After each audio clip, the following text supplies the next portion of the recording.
I'm standing in ankle-deep water, watching my life's work sink. Karen Peton's HOA just demolished my $40,000 sailboat. 3 years I spent restoring that Catalina 38. Weekends sanding teak, replacing rigging, bringing her back to life after my wife died. That boat was my therapy, my escape, my second chance. Karen said it was an eyesore that hurt property values, so she had it destroyed. Feeling better now, Garrett? Karen's voice cuts through the morning air as she walks down to survey her handiwork. I turn to face her, debris floating between us. Thanks for asking, Karen. I'm doing just fine. She looks confused. Probably expected tears or rage. 3 weeks ago, I found something in Uncle Robert's papers that changes everything. Something she doesn't know about. What would you do if your HOA destroyed your boat? Fight back immediately or let them think they won first? Comment your location. Revenge now or revenge better? This is just the beginning. Let me take you back 3 weeks before Karen's demolition party. I'm sitting in Uncle Robert's dusty study, sorting through boxes of maritime paperwork for the estate lawyer, bills, boat registrations, dock permits, the usual nautical bureaucracy that comes with waterfront property. Then I find it, a thick manila folder labeled Lighthouse Cove Marina Corporation. Inside, incorporation document from 1962, stock certificates, and a letter in Uncle Robert's handwriting that makes my hands shake. Garrett, if you're reading this, some fool is probably trying to push you around about your boat. Thought you should know you own most of the water they're standing on. Use it wisely. Uncle Robert. The smell of old paper and salt air drifts through the open window as I flip through document after document. 67% ownership of Lighthouse Cove Marina Corporation. Water rights extending 200 feet from shore. Every waterfront property in Lighthouse Cove, they're less, not owners. Including Karen Peton's precious mansion. I lean back in Uncle Robert's leather chair, mind racing. 3 years Karen's been harassing boat owners, claiming HOA authority over maritime matters. Turns out she's been playing dress-up with power that was never hers. Every violation notice, every fine, every community standard she's enforced completely illegal. But here's the beautiful part. I don't have to use this information right away. See, Karen Peton is the type of person who can't help herself. Give her an inch of perceived power and she'll take a mile. Give her what she thinks is a victory and she'll get greedy. I've watched her operate for 3 years. First targeting Old Pete's fishing nets, then the Morrison family's lobster traps, now my sailboat. The woman has a pattern, and patterns are predictable. So, I make a decision that probably sounds crazy. I'm going to let her escalate. I'm going to document every illegal action, every harassment campaign, every violation of maritime law she commits while thinking she's untouchable.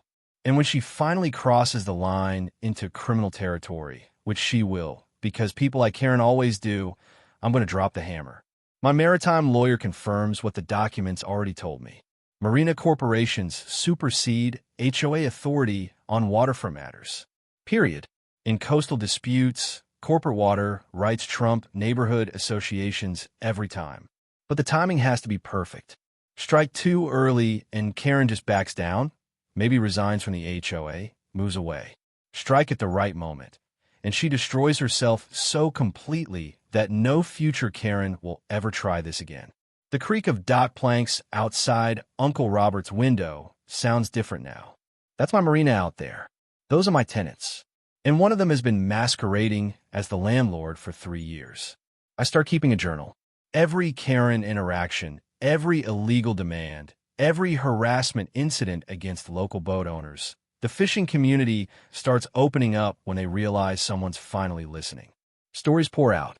Threats, intimidation, discriminatory enforcement based on boat size and owner income. 3 weeks I spend building my case, watching Karen operate, learning her triggers. She's predictable. All right, mention property values and she goes nuclear. Suggest her authority isn't absolute and she doubles down. Challenge her publicly and she makes mistakes. The taste of morning coffee turns bitter as I read her latest violation notice about my yacht. Final warning before enforcement action. I know what that means. Karen's been asking around about demolition companies. Sal at the harbor master's office mentioned her inquiries about emergency removal procedures. She's going to destroy my boat, and I'm going to let her. Because sometimes the best trap is the one your enemy builds for herself. Sometimes justice isn't about stopping the crime. It's about letting the criminal hang themselves with their own rope in front of the whole community with enough evidence to ensure they never hurt anyone else again. The sound of seagulls crying over the harbor reminds me why Uncle Robert loved this place. Working boats, honest fishermen, maritime heritage stretching back generations. Karen sees dollar signs and prestigious addresses. She's about to learn the difference between owning water and respecting it. 3 days after my discovery in Uncle Robert's study, Karen makes her first real move. She shows up at my dock with a clipboard, measuring tape, and her cousin Eddie, apparently Lighthouse Cove's newest marine assessment specialist. "Morning, Garrett." Karen's voice drips with fake sweetness. "Just here for a routine waterfront inspection, making sure everything's up to community standards." I'm sitting on my yacht's deck, sanding teak railings, watching this comedy unfold. Eddie's wearing actual golf cleat, to inspect a boat. The sound of metal spikes scratching against fiberglass makes me wheeze, but I keep quiet. This is comedy gold. "That's interesting, Karen. What qualifies Eddie here for marine assessment work?" "He detailed my husband's boat last summer." "Very thorough." Eddie nods seriously, pulls out his phone, starts taking pictures of my rigging like he's documenting a crime scene. Then he grabs a shroud for balance, setting off every windsheam and bell within 50 yards. The cacophony echoes across the harbor while Eddie dangles there like a confused Christmas ornament. "Structurally questionable," he announces, untangling himself from my rigging. "And aesthetically incompatible." Karen beams like she's just solved world hunger. There you have it. Official assessment. 2 days later, the HOA violation notice arrives in my mailbox. Daily fines of $150 until my yacht meets community maritime standards, whatever those are supposed to be. The board votes 43 in favor, with Karen personally delivering a copy to my door that evening. "Feeling the squeeze yet, Garrett?" she asks, clearly savoring what she thinks is her moment of triumph. "Actually, Karen, this is absolutely fascinating. Tell me more about these maritime standards you've developed." Here's where I spring my first countermove. While Karen thinks she's tightening the screws, I'm building a legal case that would make prosecutors weep with joy. I remember reading about maritime jurisdiction during my Coast Guard days. HOAs have exactly zero authority over vessels on navigable waterways. My lawyer buddy from Boston confirms it when I call him about my boat. Problem: turns out he's dealing with similar HOA nonsense with his own slip in Marblehead.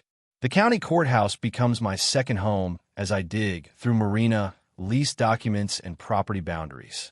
Uncle Robert's papers show our dock lease extends 200 feet into the water, well beyond any possible HOA jurisdiction.